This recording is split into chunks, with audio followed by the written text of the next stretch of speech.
لیکن آخر میں اس کو پتہ چلتا ہے سکون تو کہیں اور رہ گیا۔ ایک شخص کے پاس اپنا موٹر سائیکل ہے، لیکن اس کے اندر چاہت پیدا ہو جاتی ہے کہ اس کے پاس گاڑی ہو۔ جب گاڑی مل جائے تو اس کو چاہت پیدا ہو جاتی ہے کہ اس کے پاس اپنا گھر ہو۔ پھر وہ مل جائے تو اس کو چاہت شروع ہو جاتی ہے کہ عزت، دولت، شہرت، طاقت، اس طرح کی ایک خواہشات کا لامتناہی سلسلہ شروع ہو جاتا ہے جو کہ ختم ہونے کا نام نہیں لیتا۔ اب اس میں سب سے پوائنٹ والی بات کیا ہے کہ انسان اپنی زندگی سے اتنا خوش نہیں جتنا دوسروں کی چیزیں دیکھ کر حسد کرنے میں اس کا اپنا وقت برباد کرتا ہے۔ انسان اپنی زندگی اپنی طریقے سے جی رہا تھا، لیکن اس نے جیسے ہی دوسروں کو دیکھا تو اس نے موازنہ شروع کر، اور موازنے سے انسان کے اندر خواہشیں پیدا ہوتی ہے، اور خواہشیں جب پیدا ہوگی تو وہ کبھی ختم نہیں ہوتی۔ آپ کے پاس اگر کوئی چیز کی خواہش پیدا ہو گئی تو وہ جب آپ کو مل جاتی ہے تو پھر کچھ عرصے بعد وہ آپ کو نارمل لگنے لگتا ہے، اور پھر نئی آپ کے اندر نئی خواہش پیدا ہو جاتی ہے۔ ٹھیک اسی طرح قرآن پاک کے اندر یہ چیز آئی ہے، الہاکم التکاثر، کہ تمہیں زیادہ کی کثرت نے غفلت میں ڈال دیا۔ ایک انسان اپنی زندگی کے اندر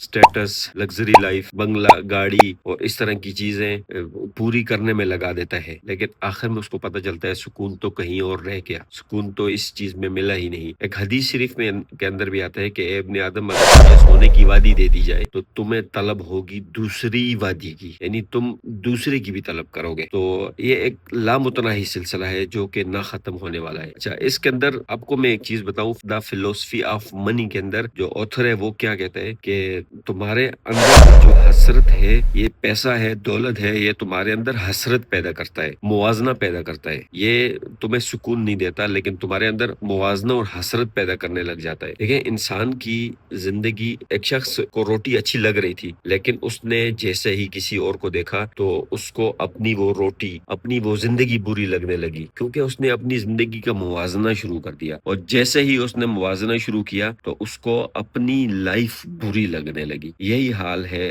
ہر انسان کا، اور جب تک دوسروں سے موازنہ کرتا رہے گا اس کو اپنی لائف بری لگنے لگے گی۔ اس لیے کوشش یہ کی جائے کہ جہاں تک ہو سکے انسان اپنی لائف میں اپنی جتنی آپ کے پاس ہے اس سے خوش رہے۔ زیادہ کی کوشش ضرور کرنی چاہیے انسان کو، زیادہ کی کوشش میں کبھی بھی پیچھے نہیں ہٹنا چاہیے، لیکن زیادہ کی کوشش یہ نہ ہو کہ آپ کسی کے ساتھ حسد کریں، کسی کے ساتھ موازنہ کریں، ایسا نہیں ہونا چاہیے۔ یہ تھا آج کا ہمارا بلاگ، تو انشاءاللہ کل ملیں گے نیکسٹ، تب تک کے لیے اللہ حافظ۔